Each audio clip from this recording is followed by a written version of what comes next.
This is One on One.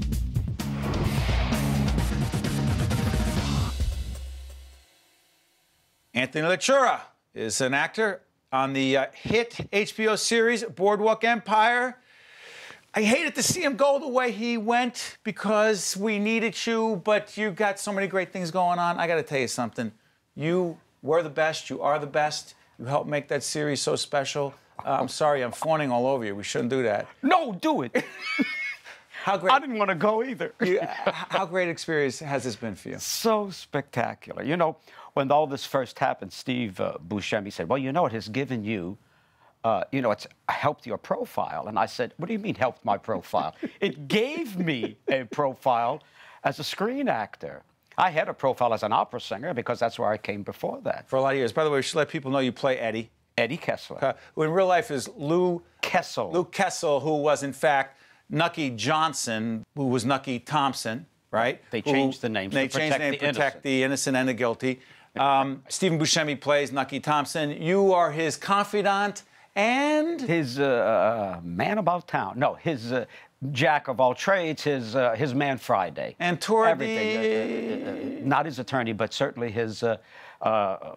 his chauffeur, his butler, his secretary, his masseuse. He cuts his hair, his barber, and toward a later part, let's just say you wanted to do more. He wanted to do a little bit more, so he gave him some money to make a delivery. And you hung out with Al Capone's brother. And I hung out with Ralphie. That's all I'm going to say. Nice guy. And by the way, if you haven't seen the series, go back, do what you have to do. See this guy, because I'm not going to tell you too much. Let's go to a clip from Boardwalk Empire. Watch this guy. He's the best.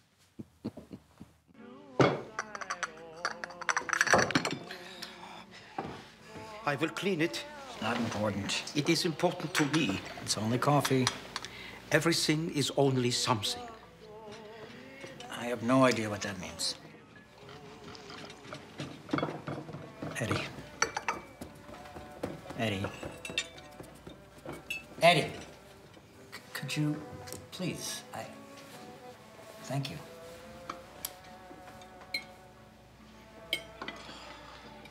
It is overcooked. It's fine. No, it is not. Might be a little hard. It is inedible. If that's what you think, why did you serve it? Oh, my God. First of all, you got to talk about the German accent, because I know your family's from Italy, yes. Otherwise known as Sicily, which some argue may not. I'm sorry, I had to do that. I know you. I had to do that. I knew you were going to do that. Only someone whose family's from southern Italy could say that to someone who's from Sicily. Yes, exactly. Even further south. Even further south. A little inside. I'm sorry, a little inside Italian stuff. But that being said, where did you pick up, I have to do it with my hands. Yes. Where did you pick up this German accent? Singing at the Met and being with as an opera singer for 27 years, and before that on the road 20, and always working with European people, I had an ear for the languages. So then they sent a language coach, but also my wife's gynecologist is our close friend, and he's from Dusseldorf, and we've become very, very close friends with the family, and he had an accent with something of that nature.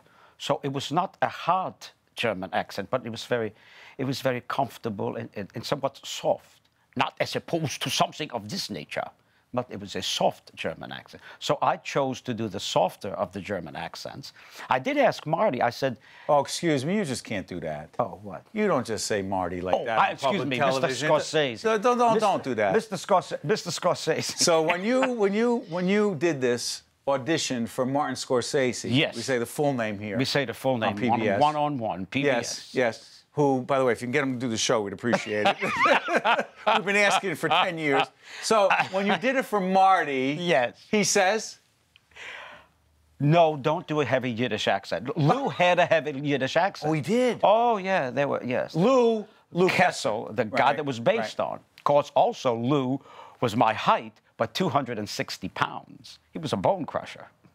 Oh, in the real life of Nucky Johnson's guy, he was physical. He was not you. Matter of fact, he was called the Turk. He was a wrestler in Austria.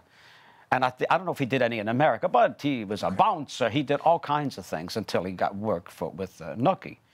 So Scorsese got you to tweak? Yeah, he just said, no, let's not go. Let's just do a generic, in a sense, German accent. So I went back to all the Germans that I worked with, and of course, going to Carl, my good friend, when I needed something, you know, a little bit more translation, or how a sentence should have. They always sent someone on the set, always, which was great because I always asked for that, just in case. You never know. You have a little, you have a senior moment, or you. All of a sudden, you know how it sounds in your ear, but really, is it that way? And so it's nice to have someone on set to be able to say, boom. Describe your relationship, because on camera it is extraordinary, the interaction between you and Stephen Buscemi. Describe it. There was an energy between us from the very first day of the pilot of the read at the table. By the way, the clothes are fabulous, but that's another story. Yes, aren't they? Anyway, but we just were so... we just hit it off, and then after a while, you start to get, you understand what the other person's doing before he does it, and and we both did those kind of things. He's a very generous actor. Describe that for those of us who are not actors. Perfect. In the pilot, when he was trying to get Lucy Danziger out of the bathroom, it was not written anywhere where he calls Eddie to come into the scene to help him. So I'm just standing there, and he says, Eddie, come over here and get her out of here. So I go, and that was all ad-lib. You must come out, Miss Danziger. You must come out now. Well, he brought me into the scene. Marty loved it, and it stayed. But that's the kind. His ego not involved in this. It's not about him. It's not about him. It's just about what we're doing at the time. But that's with all of the, not just his right-hand guy, but with everyone he works with. He would be doing scenes where I would say, it's not happening. He said, we're going to do it again. Don't worry about it. So when we were running lines, filming, he'd say, Anthony wants to do it again. We do it again. We do it again. Till it was so spectacular. You know, it's easy to die. It's easy, for the end of episode 3, that is very Should tender. we tell people? Oh, we better not. I don't die at the end. But those scenes are very, those are pretty easy. But when you're just looking at someone's eyes, speaking to them, trying to express what you feel from the inside, forgetting that right now we're down from the Met, or we're on Broadway, forgetting all of those things and just me focusing in right on you to tell you what's in my soul, what's in my heart. Those are difficult things. You just erase everything around the periphery, and you're just looking at that person. And this is your first television. Yes. Compare that to all those years, 27 at years the Met, at the Met as an opera singer. Biggest differences, similarities? Well, the obvious difference is you don't have to sing anything. So you are regulating. Yes. Come on. Yeah, Turandot. I was... Turandot. Oh. Yeah, I was Turandot. My mother every Saturday. Look, Spoletta. Tosca, the villain, the henchman. Look at you. Oh, Bardolfo. See that nose? Yes. I saw that nose on a man in the subway. Because they said, no man has a nose like that. I said, oh, yes, they do. We put 2 rubber prosthetic noses, plus we put latex plus oatmeal. Oh, Nick the bartender, La Fanciulla del West, the girl of the gold. I just directed that, matter of fact. All character roles. All character roles. Okay. People say, well, how did this, you know, you've been doing all these things at the Met in order to get to Boardwalk Empire? Because it was all character thing. Right. I've always been second banana, and I've enjoyed it tremendously. Whoa, why? Second banana, you enjoyed it, you don't want to be the lead guy? No. Years ago at the Met, there was another singer, and we were the same age, and he did the leading roles. And I went up to the photography studio, and he wanted to get pictures. And I looked at his pictures, and they all look alike, except a different costume, but they all... You saw those pictures. They're all different. They're all different. It doesn't mean you have to have less voice. It means, as a matter of fact, you have to have more voice.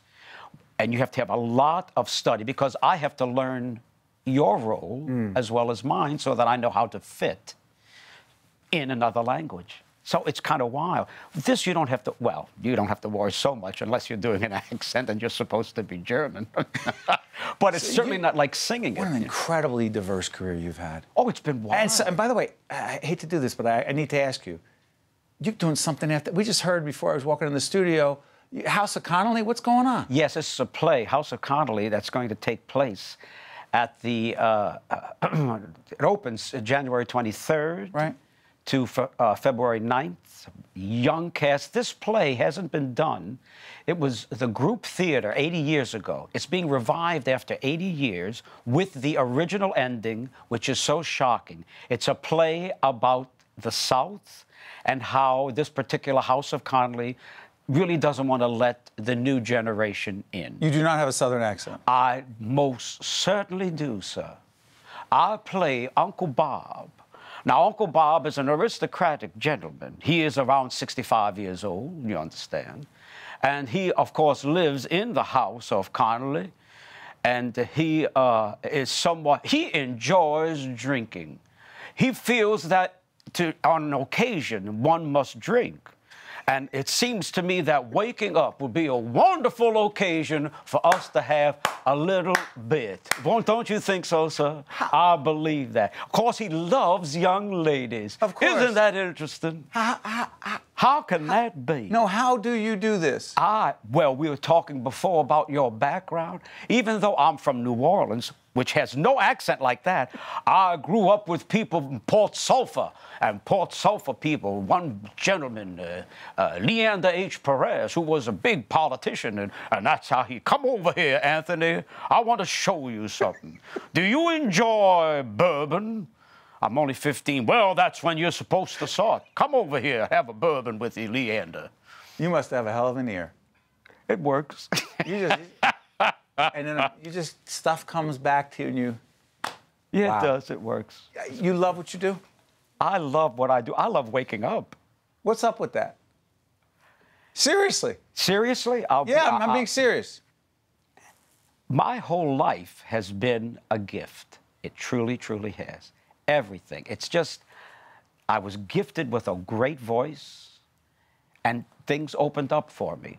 I finished a great career as a singer, taught in New Jersey for a while, New Jersey City University, and then I get a call to do Boardwalk Empire, where you think you retired from singing as an opera, so you're going to direct. I direct operas and teach, and then all of a sudden, an entire new career. Then I was 58 or 59. At that age, Wow. when that young lady called me and said, "You're Eddie Kessler," I cried. I said, "Oh, honey, I'm so sorry. I don't mean, but this is a miracle." Yeah. Nobody can tell me that's not a miracle. It's a miracle. Yeah. And your friend Marty. He's a miracle. He's a walking library. This man is a genius. We got to get out of here. I'm a bigger fan today than I was before. Oh, Thank you. Oh, I'm honored to have God bless you. One-on-One with Steve Adubato has been a production of the Caucus Educational Corporation, celebrating 25 years of broadcast excellence in partnership with St. Joseph's Healthcare System. Funding has been provided by Hackensack University Health Network, NJ Best, New Jersey's 529 College Savings Plan, TD Bank, Horizon Blue Cross Blue Shield of New Jersey, New Jersey Manufacturers Insurance Group, Cone Resnick, and by PSE&G. Transportation provided by Airbrook Limousine, serving the metropolitan New York, New Jersey area. One-on-One with Steve Adubato has been made possible in part by Celgene.